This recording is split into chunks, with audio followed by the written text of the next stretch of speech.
The Multipod podcast brings multi-potentialites together to discover common interests, projects, and offers in a spirit of community and collaboration.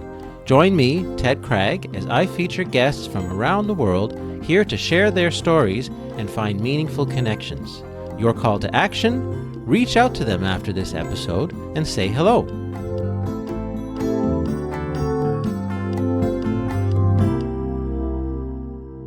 Hey there, welcome back. This is the Multipod. I hope you've been enjoying our new episodes over the past month or so. We've had some wonderful guests. I hope you've been able to reach out to some people, especially if there's anyone who really piqued your interest and you wanted to make a connection with.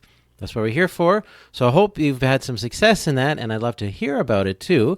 And whether that's anytime soon or, for the coming weeks and months, we'd love to hear some success stories, so-called, as people make those contacts and, see where these relationships go and opportunities. So let us know about that. Today's episode is an interesting one. This is a different topic that I don't think we've talked about before.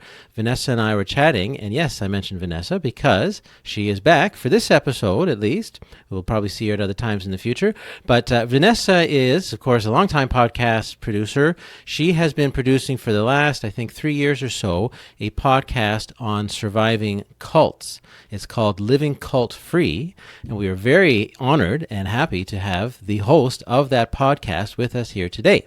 So Gerette Buglion joins us today. She's the host of the podcast, and it stems from her own experience of being in a cult and emerging from that roughly 10 years ago. She's written a book about it. She started a nonprofit to help cult survivors, other people who've come out of cults, in basically getting on with their lives and having support, of course, and resources. The podcast is a big part of that. So she's here to share her story and really give some insight into what it's like. Now, there's a lot of stereotypical views, of what a cult is. And imagine people wearing the same clothes and they're off living in some retreat or isolated area or whatever. It's usually not like that. I mean, cults can be quite pervasive. You don't often realize, most of the time you don't realize that you are in a cult until you are able to step back and really kind of look at what's going on around you and some of the warning signs. And this is really the key part of what Gerette and Vanessa, who's learned a lot about this too, of course, over the last few years, what they talk about today is being able to identify those warning signs and to really know the difference between a positive, supportive community that is there to help you and support you, a community that encourages feedback, that encourages criticism, that wants people to think objectively, versus the type of organization or community, whatever it is, usually led by one person who's kind of the figurehead, and they're not asking those questions. You can kind of start to see, well, are they in it for me or are they in it for themselves? And they're, dragging people along. So it's a big part of the definition of what makes a cult, and Gerette experienced that. She lived through it for quite a long time and is here to share her story. So it is a fascinating topic, and of course, there's lots more we can get into besides our short conversation today, but as always, that comes back to why we're here.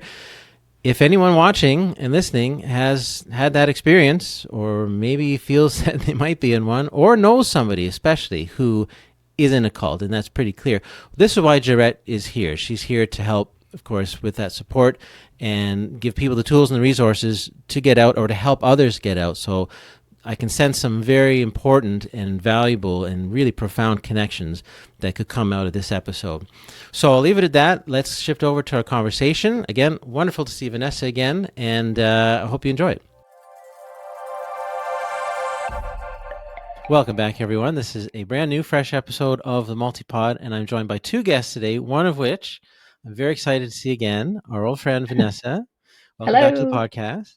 Thank you. Hopefully we'll be around a little bit more in the future again. Yeah. Well, That'd that's part of it. I mean, as you know, I was going to kind of do a bunch of new episodes, a new format and everything for the show, but I certainly hope to see you floating in and out from time to time, whenever it permits in your schedule. So it's great to see you. We'll catch up a bit. But we're also joined by Gerette Buglion. Now, I live in Quebec, so my instinct is to say this with a French accent. So, Gerette Buglion. That's pretty good. I like it. Let's go with that, Ted. Sure. Which, of course, is part of it. I mean, maybe we'll get a bit into your family history, but you're just across the border from where I am here in Quebec. You live in northern Vermont. Yeah, I mean, just a stone's throw away. It's so thrilling for me to actually think of people being nearby when so much of life happens Yeah. online these days. Yeah, that's good. That's a good It's point. cool. Yeah. That's so true. Yeah. So And we I'm all have, the way over yeah. here in smoky Alberta. Oh, yeah. How's that Yeah. today? Is it still pretty bad? I actually have not stepped outside yet today, to be honest Mm, with you, but it is kind of cloudy, so I'm kind of hoping we'll have some rain, which will mitigate mm, some of that smoke. yeah. Hmm. Yeah. All right. So we have a very intriguing topic today. Now, again, a bit of background to the multipod is our underlying theme, of course, is multipotentiality. Within that, people come to the show with all kinds of interests and topics and things they want to share, ways they want to connect with people, and so on. So, therefore, we could talk about anything. And today, we're talking about something very interesting. We've never talked about this before, have we, Vanessa? I don't think so. Has I it ever don't come think up? so. I may We've done have so in many episodes. between been like, this is something I'm interested in because I'm just Yeah, fascinated by it, and I yeah, that might be the add case. it to my 8 million interests. But I don't think we've ever really covered it as a topic. No. Right. So we're talking today about cults and the nature of cults and the background and cultic. How do you call it exactly? Cultic behavior. Cultic shenanigans is the Uh-huh. technical term. Yeah. And when I was first listening to your podcast, which is a big thing, part of what we'll talk about today, your mind can kind of trick because are you saying Celtic or cultic? And of course, it's cultic, but Cult. yes, Big but difference. I mean, there might be some Celts in there somewhere, but yeah. So yeah, we want to explore this a bit, and part of the background for sure is the nature is the podcast. So Gerette has a podcast that's called Living Cult Free, the podcast. Vanessa is the producer, so you can see the connection here. Mhm.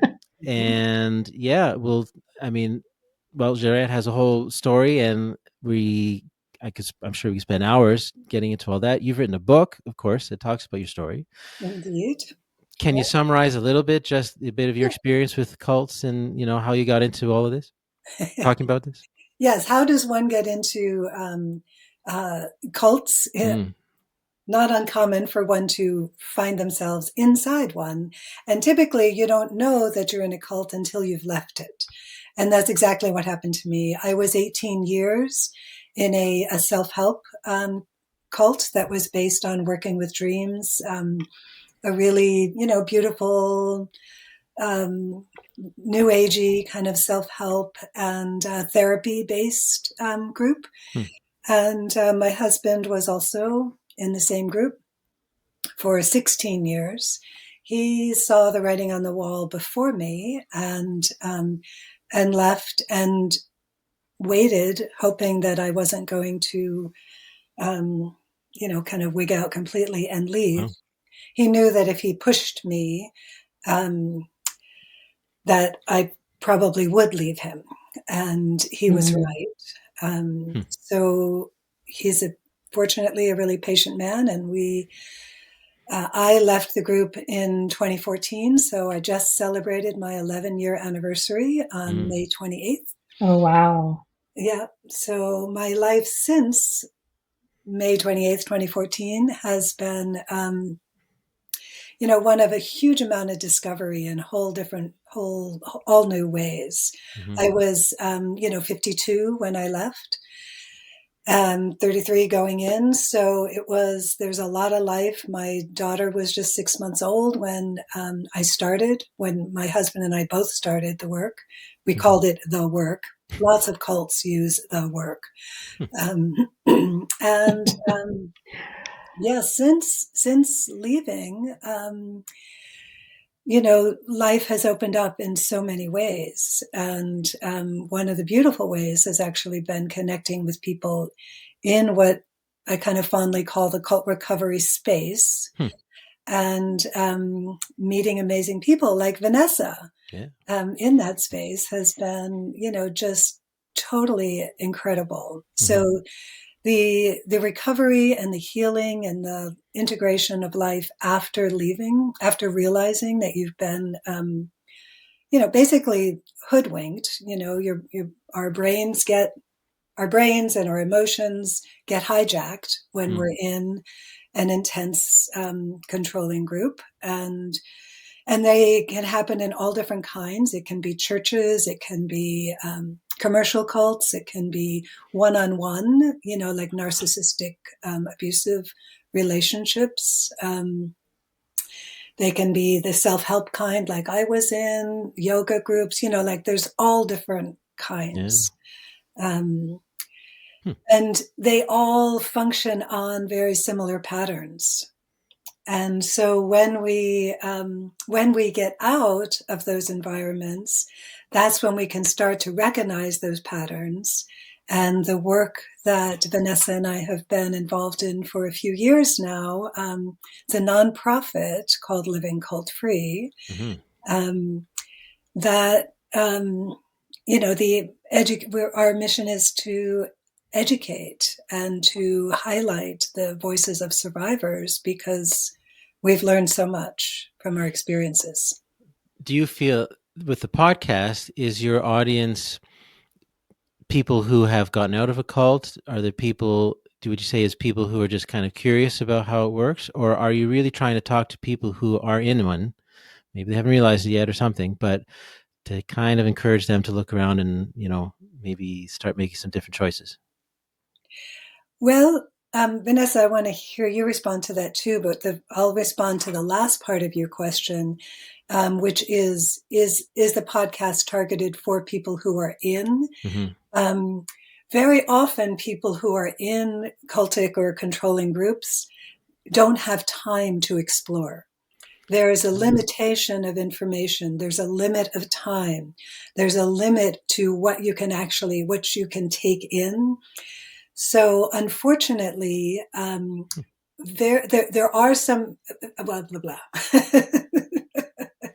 There's so many things I could say about this, but unfortunately, many people who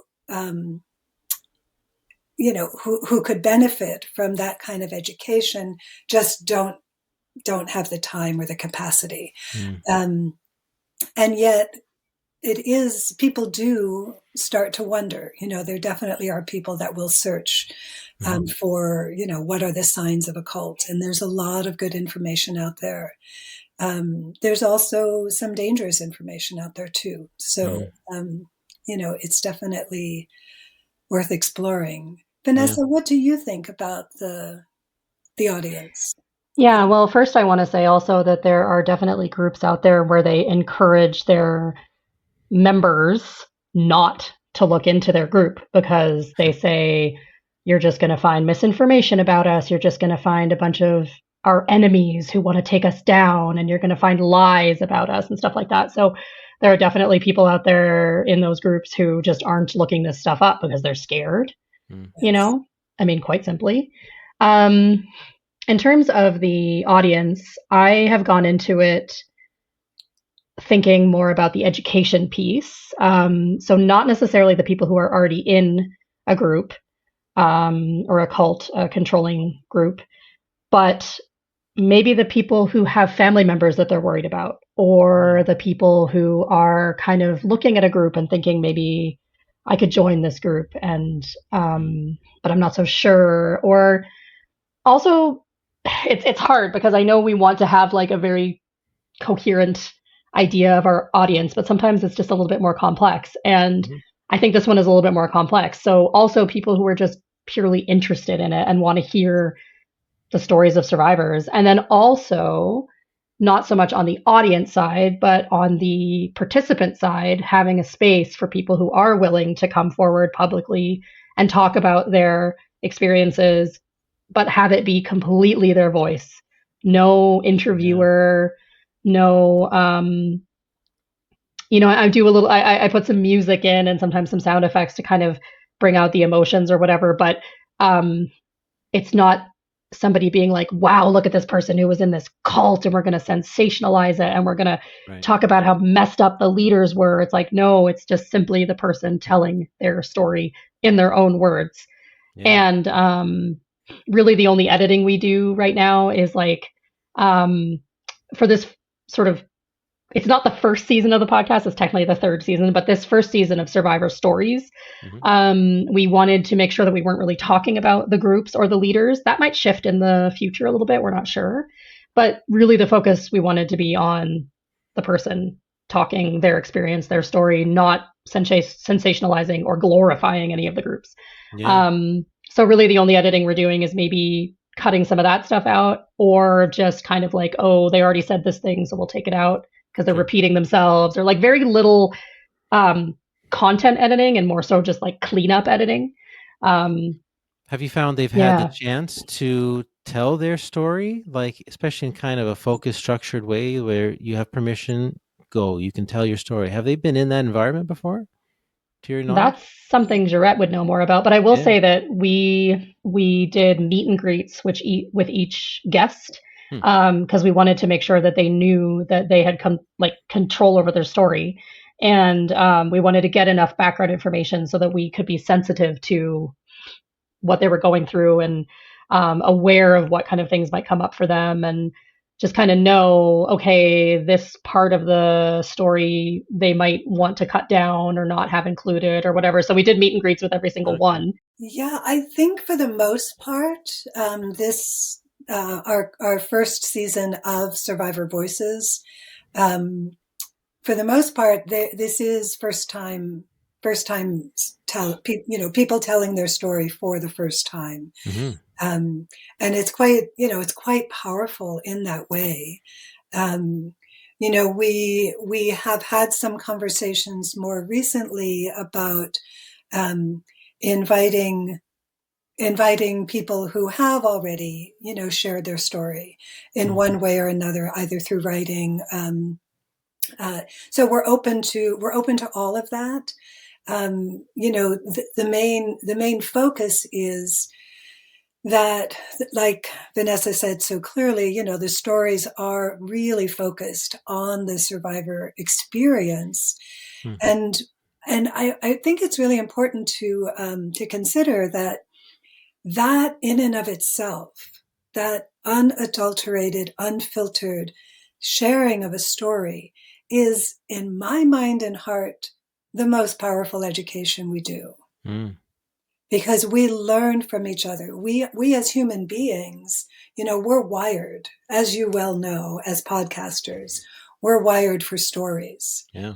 And so when we take a story that has, where the survivor voice speaks, and we kind of take out the background, which might be, and for us, and our, just to be really transparent, we do have questions that we ask the survivors to, and they respond to the questions. So we're also editing out the asking, the interviewer. And I think that's really important because, it can be utterly overwhelming to give a survivor a mic and say, tell your story. Yeah. We actually, there is relationship that takes place.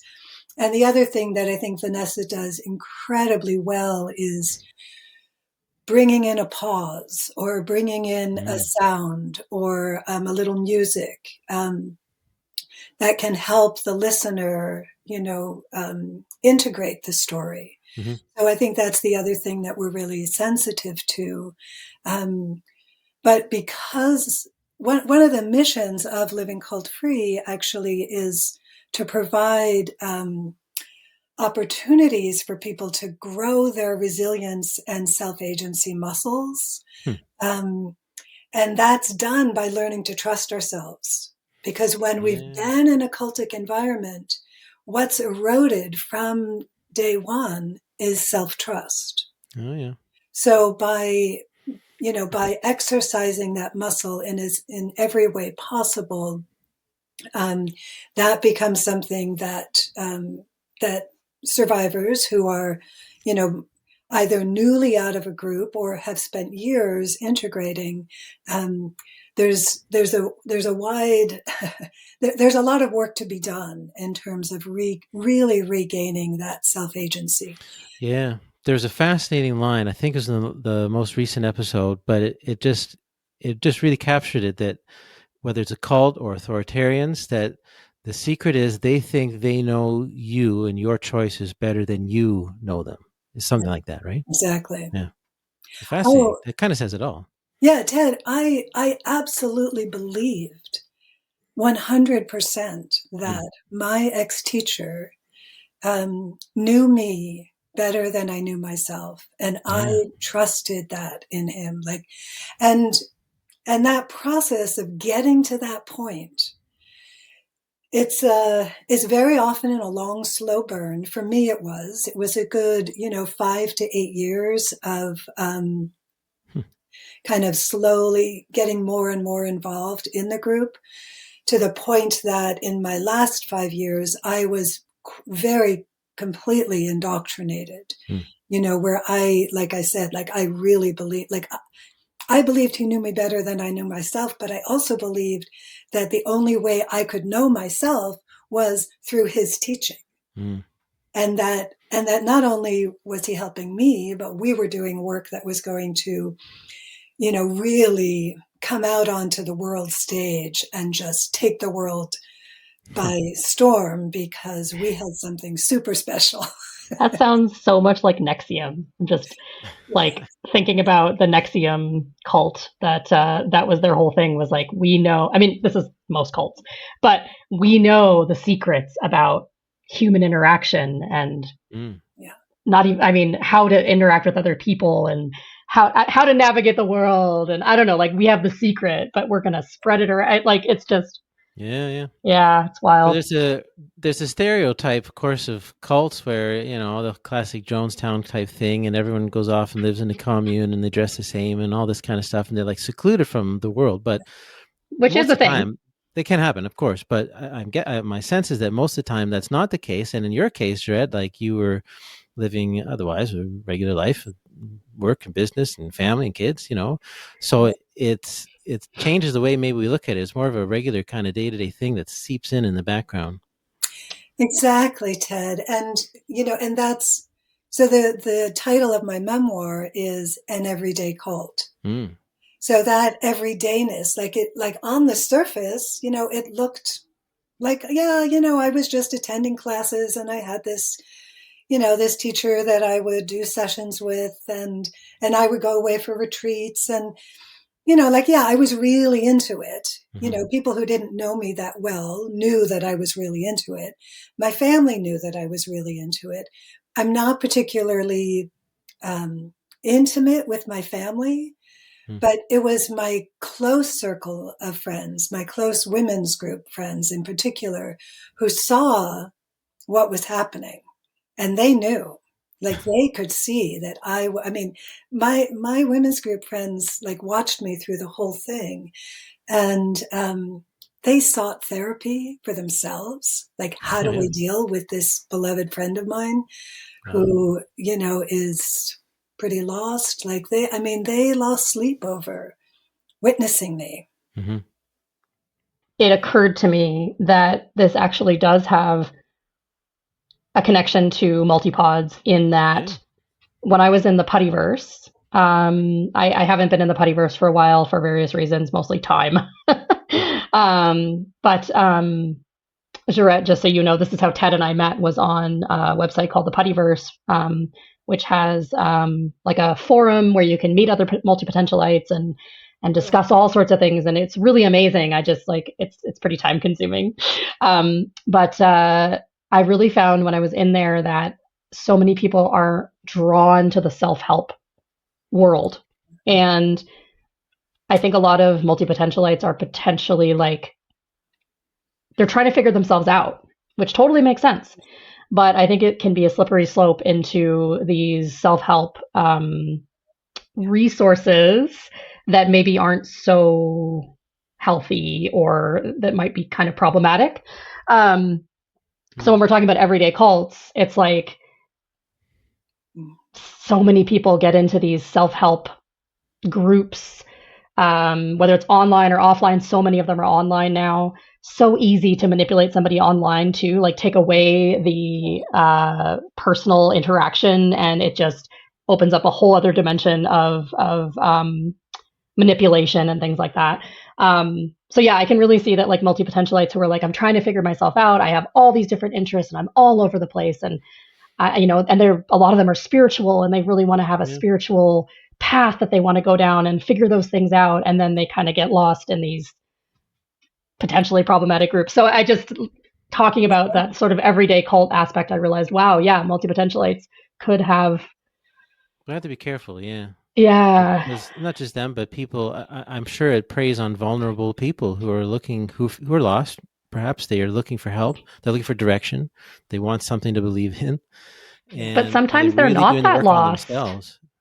Yeah, Sorry. sometimes they're not that lost. Sometimes they're like, I'm Yeah. doing work and I want more. Hmm. Or they kind of like a big one is multi-level marketing, that I would consider definitely culty.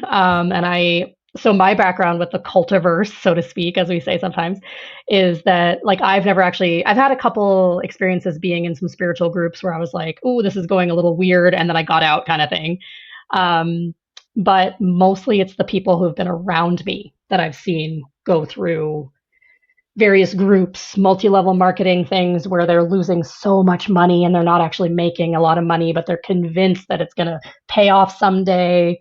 Um, and close family members who are even maybe themselves convinced that they're spiritually more evolved than others and things like that. So it's mostly been what I've seen around me. And then I just realized, wow, I'm really fascinated by the dynamics of how this works out. And so I was reading a lot of books and listening to podcasts and going on Reddit and reading people's experiences and stuff like that.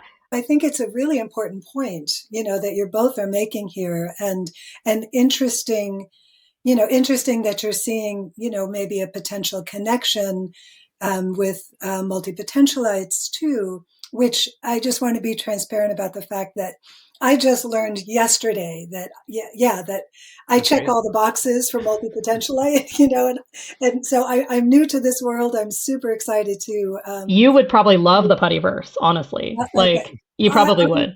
I'll go there. I will Yeah. check it out for Yeah. sure. And I think it's also like in addition to that, like vulnerability, like when we can know ourselves, knowing ourselves is the most important way that we can self-protect.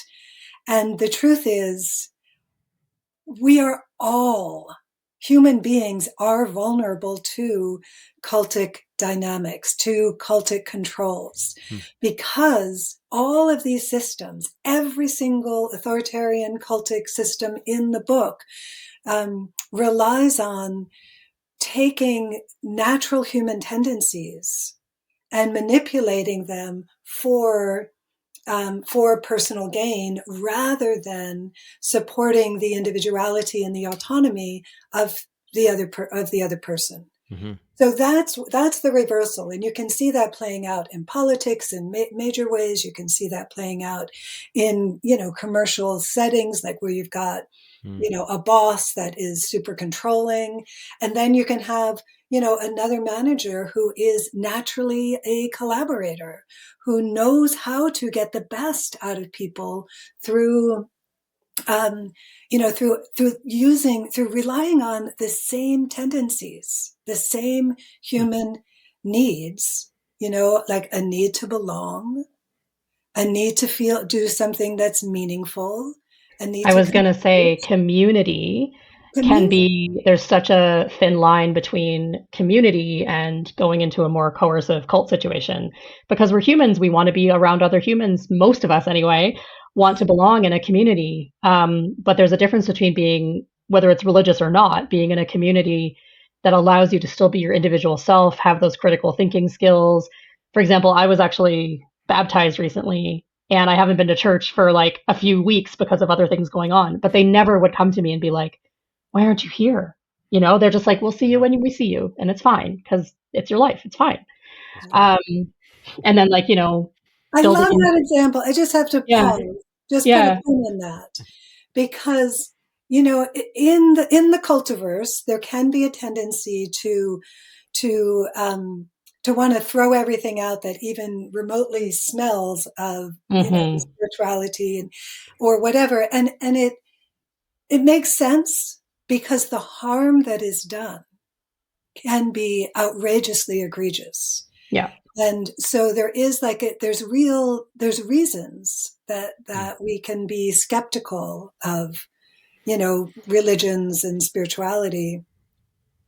And when you find a place where you yourself can say, this fits, and you can question it. Mm-hmm. You can look at the threat. You can look beyond what is presented, on a, in their brochure of where the money flows. You can look beyond, who makes the decisions in the organization.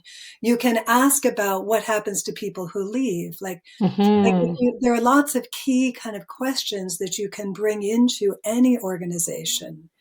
And when you go in with awareness and a growing sense of yourself and who you are and what you're looking for, even identifying what you're looking for before you connect, and write it down and say, oh, I'm interested in this for this reason.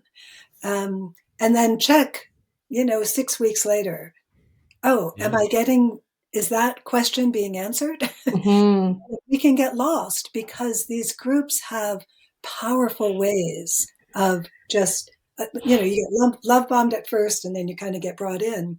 But I just love, Vanessa, I love that, your example of your church. And I think that's beautiful. Yeah. I mean, and one of the things from the beginning was the priest, as they're called in the Anglican Church, she was always ask questions and be uncomfortable and sit with it. And you can come to me anytime if you have questions, and you don't have to believe everything at face value, et cetera, et cetera. She said all these things, and it was okay, wow, this is really, plus it's an LGBTQ affirming place, feminist, et cetera. So that really helps too. However, you can also have cultic experiences within those progressive groups as well. Absolutely. Yeah. Absolutely. So it does seem the key then is to just really, as you're looking and questioning things, is someone out doing this for their own interest, trying to manipulate people for their own personal gain, versus basically the opposite? Are they trying to empower the members and give them the support? That's where you see the difference in something like the Puttyverse, which is clearly to empower people and help them, feel better. And there's no other personal gain. No one's trying to make money or manipulate stuff. But when you see the classic examples of all these cults, there's people trying to have money and power and whatever else. And it can look really good. Yeah. Mm-hmm. It can look really, it can look, authentic. It can look, it's amazing. It's extraordinary, actually, how good it can feel, at first. And very often it's you don't learn about the harder aspects of a controlling group until you've been in there for a while and you've already, you're already becoming indoctrinated. You're already seeing,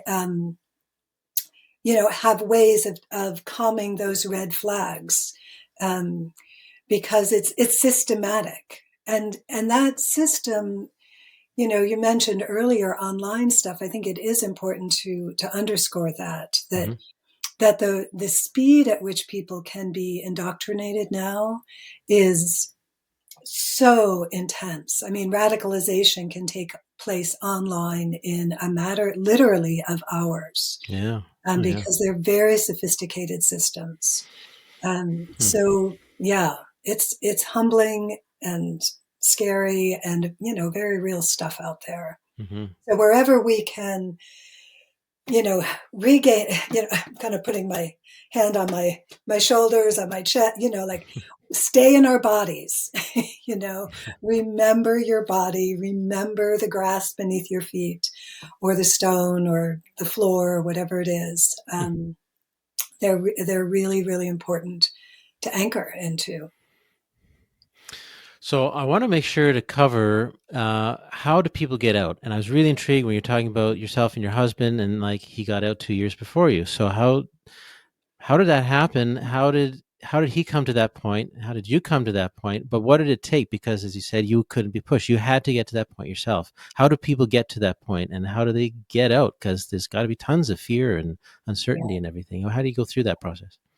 Yeah, well, it is different for everyone, and there are particular themes. In my situation, my husband was in a master's degree program for his therapy license, and he originally started the program super excited about bringing this dream work into therapy, and he started getting questions and some pushback from professors. And that helped him to kind of start to question. He also was in a men's group, and his men's group was giving him some pushback too. So that combination, that I will also say, combined with the fact that he's naturally more skeptical than I am. He was never quite as bought into it as I was. So those four factors, his skepticism, never quite as involved, his therapy, and his men's group. And I think it was really the therapy training that was like the final thing. So that was it for him. Well, at the end of the day, was he able to just stop? Yeah. Okay. Yeah. He could make he just reached a point. I mean, and you have to realize that, there's dollars going out for every interaction. Yeah. So when he stopped, I experienced a kind of relief. It's like, oh, maybe it's good. We have all these years of foundation between us. We'll be okay. And also at the same, like, I'm feeling the financial relief and the time relief because he also was then more available for the kids. Yeah. So it also was like, oh, I get to go in more, which is what I did. Wow. So my last couple of years, I was, deeply, my last 5 years were very intense. I call that stage, in my book, I call that asleep, the sleeping stage. And for me, I had a very abrupt exit, which was, there was a crisis in the organization, and we were allowed to have one final meeting. And in that meeting, the head honcho didn't come. And the crisis is that 6 of the teachers were all leaving at the same time, literally the same day. And it was like a major, WTF, like, what's going on here? And in that last meeting that we had without the head teacher, there was a lot of discussion. Most of it, my brain was just unable to hear what was going on until literally the last 5 minutes, when one of the teachers who left finally spoke in a way that I could hear. And she described the way that our beloved teacher, who I had had on a pedestal for 18 years, was regularly berating her hours after hour after hour. And this is something that had happened multiple times. And this is a woman who is an artist, had abuse in her childhood, had like a deeply sensitive person. And so to hear that description, and I knew without a shadow of a doubt that what she was saying was true, there was suddenly this massive cognitive dissonance between what I thought my teacher was and the truth that was presented. And that cognitive dissonance, which for cult survivors, cognitive dissonance can be our best friend, because that's actually what creates the crack where we can start to evaluate and see what is real and separate out reality from this constructed life that we were living. So for me, it was like after that experience, I call that snapping. Like I snapped out. Yeah, it feels like it. Interesting. Yeah. Yeah. And then there's the ongoing process of waking up again and again. Right. Because we are humans. we do have this tendency to be bought in, like we're easily manipulated. Yeah. We've all experienced it to some degree or another. I can't help but worry about repercussions, like in a sense, when people get out, I mean, they can't necessarily just pull the plug. I'm sure like they get pressured to stick around and, reconsider. And even if they do get out, what happens? Are they safe? Are people going to come after? Absolutely, Ted. I mean, that, I mean, in all honesty, that is a really, really important conversation. Mm-hmm. And it's that question that Living Cult Free, or the nonprofit, strives to address. And yeah, that's a hugely important topic, and perhaps we can pick up the conversation another time. Like I don't like that's like, whoo, that's my jam. Okay.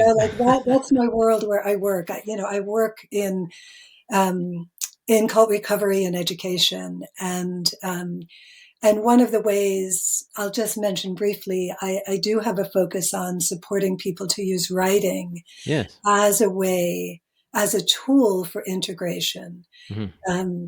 And we offer with Living Cult Free these writing symposiums that are open for all people.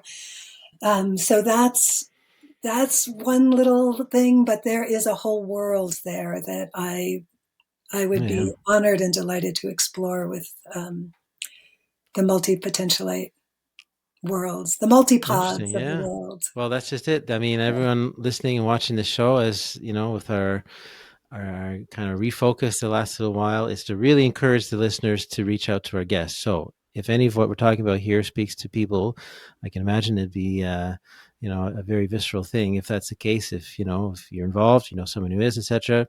Well, Gerette is a perfect person to talk to. Let's touch on that briefly. What's the best way for people to contact you, to get in touch? The best way for me is to actually shoot me an email. Okay.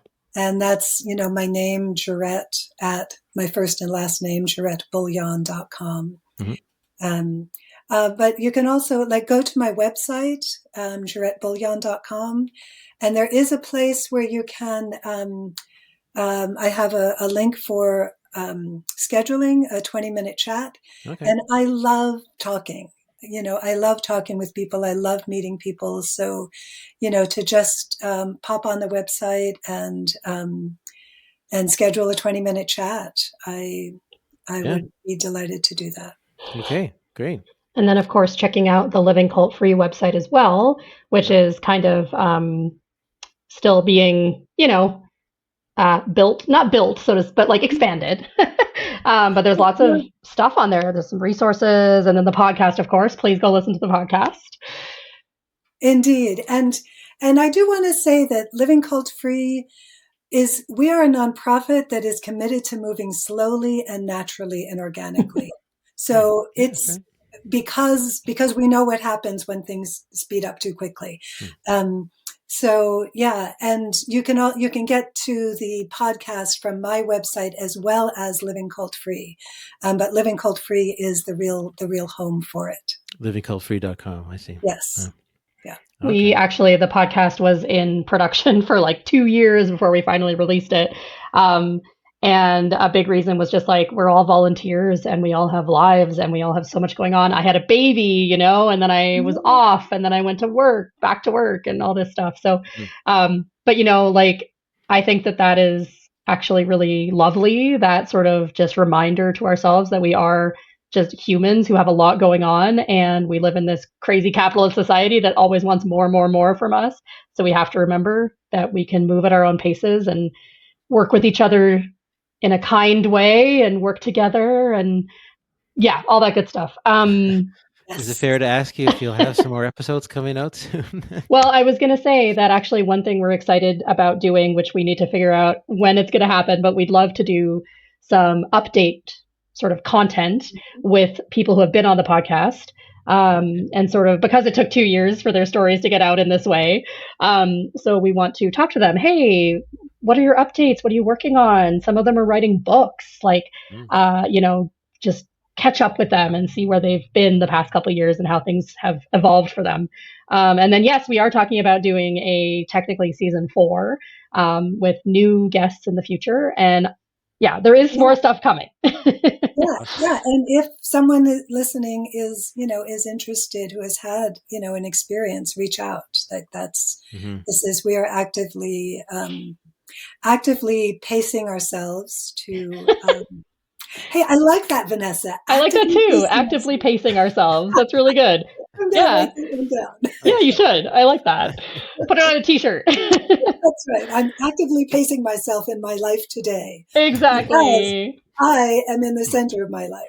That's right. I make decisions, from my own sense of agency rather than being influenced by all these factors outside. Exactly. That's what you got to do. And I think like if anybody's listening is interested in potentially being on the podcast, just know that we want to treat your story with respect and give you space and dignity and time and process yourself. And like we had some people where they weren't so sure at first. And it's not that we convinced them, but we just were like, we're here. If you want to, we can have conversations about it. I know Gerette did a lot of talking with the guests outside of our sort of formal interviews and stuff, and just kind of checking in and being like, how are things going? How are you feeling about this, etc. Not in a way to be like, to convince them to come on, but just to check in and make sure that they knew they had people that they could check in with and that we actually care about how they're feeling and stuff. Yeah. Well, it's sensitive material for sure. Yeah. It's been wonderful to make your acquaintance and introduce you to our audience. So I'd love to hear. Hopefully, you'll get some people reaching out and make some new contacts, and we'll follow up on that. But thanks for being here. And as you say, there's so much more we can dive into, but I definitely recommend people go and check out the podcast and start learning more about your story and, of course, the stories of your guests too. Excellent. Thank you so much, Ted. Thanks, Ted, so much. Thanks. Well, as always, we'll have the resources for Gerette and her nonprofit organization in the notes for this episode. You can easily find the podcast, which I encourage you to listen to. And I didn't want to put too much pressure on Vanessa there, but it would be something to hear more stories from people who've really experienced this firsthand. And Vanessa and Gerette have a wonderful way of shaping that, keeping people anonymous and giving them a safe space and making sure that they are there and the listeners of their podcast in turn are there, a broader community to support the people who've come out of this kind of almost soul-crushing environment. When you're in I can't speak from experience, of course, but if you're in a cult and, you've emerged from that, like, it's a hard thing to kind of separate yourself. Do you live with regret? Do you, think back of all the choices you've made and the things you talk about and, the way that's impacted your family and your relationships, right? Like, I can only imagine that it's a lot to navigate and to try to understand, right? So it's wonderful that Gerette is there and her resources to help people in that situation. And again, anyone listening, anyone watching, if that speaks to you, I really encourage you to reach out and get in touch with her. Now, I recently came back from Camp Indie, which was my 4th time going. It's a wonderful experience. It's become a big part of my life, being able to go there in person, see lots of people in person. As you might know, there's a really nice crossover. There's a lot of overlap between Camp Indie and the Location Indie community and the Partyverse and the Everything Conference. You kind of have these 4 distinct communities / events that overlaps. Again, a lot of people go to the same things, but it's not all the same people. So it's nice to see some familiar faces there, one of which I've now seen twice at Camp Indie. And also last year at the Everything Conference is our good friend Becca Campbell. And I always wanted to have her on the podcast. And then when I knew she was going back to Camp Indie this year, I said, hey, let's do something in person because we can. So we sat down in my cabin. I had my little lapel microphones that I just bought and set up a live podcast recording. Now, I did consider, I had planned to do it in video form. I'm still getting used to video and recording it, and it's a little bit too much of a hassle. So we recorded an audio, but I'm going to kind of intersperse that with some nice video and pictures of the camp, the club getaways where this takes place. So you'll get to see essentially where we were and what it was like. But we had a really neat conversation about the nature of completion as multi-potentialites, what our approach is to completing things. When we take on our new interests, our hobbies, we discover something new. Well, what is our approach to that? Are we trying to complete it, or are we just trying to test it out? And then you get really deep into something. At what point do you decide to walk away? Do you feel that, well, you should go back, or maybe you want to go back to complete the thing? And of course, what is the definition of completion? How do you know that something is finished or complete? I mean, essentially, it's to each their own. But we had a really neat conversation about how her and I, at least as examples, approach that topic. So there's that. It was really fun to, of course, chat in person. So that's coming up on the next episode of the Multipod in a couple of weeks, and lots more. I've got lots more in the tank, and coming up, some recordings that'll happen a bit later as we get later into the summer and the fall. So we're charging along here with this revamp of the Multipod. It's been fun. It's been great to get back at it. And I do need to give a plug for our podcast network, which is slowly but steadily becoming alive and out there. It's the Bold Departure Network. You might hear a little promo clip for it at the start of this episode. Depends when I've slotted that in. But you'll hear about it more and more. There's a great group of us, largely born out of the Location Indie group, but it's not really tied to that specifically. We're kind of doing our own thing along similar themes, of lifestyle design, controlling your time, your work as best as possible, and really building a life around your own terms and however that looks. So when we realized that there's a number of us who have a podcast related to that theme, and of course travel comes into it too. Well, why don't we put our heads together here and share what we have to offer, bring in people to a broader audience and community. This is one of the great things about a podcast network. When someone discovers one show, they see it's part of a network, they then are much more likely to go and check out, well, what are the other shows, because they're of a similar theme. So it really helps to expand your audience and do some cross-promotion and stuff like that. So we're really just getting this off the ground as I'm talking to you now here in early July of 2025. But you can check it out now. It's bolddeparturenetwork.com is our new website. You'll discover the shows that are there, which, as of I'm talking right now, besides the Multipod, we have Manifest Travel from Brittany Braddock. We have Wander Your Way from Lynn Neiman. And we have Invested Poorly, Sad Tales of Financial Fails by Jeff Harrell. And the FI in financial is a bit of a tongue-in-cheek reference to the FIRE, Financial Independence, Retire Early. So that is our podcast network for now. There will be lots more shows coming, new people starting up shows and existing shows that we're bringing in. So there'll be lots more news about that. But I do want to get that out there now that the Bold Departure Network is live. You can check it out. We'll be adding newsletters and social media and all that kind of stuff too over the coming weeks. And I think you'll be hearing a lot more about it. So it's a super exciting thing that a number of us are really keen on doing. And we're looking forward to talking about it more. So we'll see you in the next episode coming up soon with Becca Campbell. And I hope you enjoyed the one today. And I hope you're enjoying your summer as well. So thanks, everyone. Talk to you more soon. Thanks to my guests today for sharing their story and what they're up to. You can find all the links and resources that we talked about in the description for this episode. Really don't hesitate to reach out and make that contact. Now you know that they exist, they need to know that you're out there too. A simple email or message can suffice. Or send a more substantial message if there's something that really jumped out for you. The Multipod has a new website, themultipod.com. Here you'll find the archives of the podcast in its previous form, all 111 episodes, a number of bonus episodes, and our Everything Conference mini-series, as well as the new episodes and the resources therein as they are released.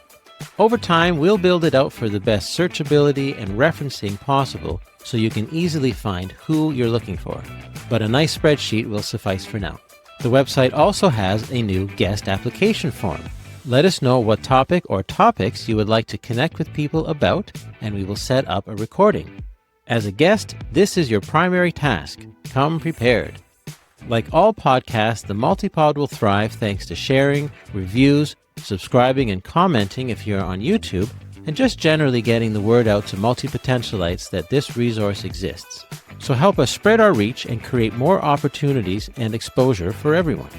You can reach me at themultipodcast@gmail.com. That's themultipodcast@gmail.com. Or again, the website is simply themultipod.com. New episodes will be out on the 1st and 15th of every month. Thanks so much for taking the time to be with us today, and we'll see you again soon.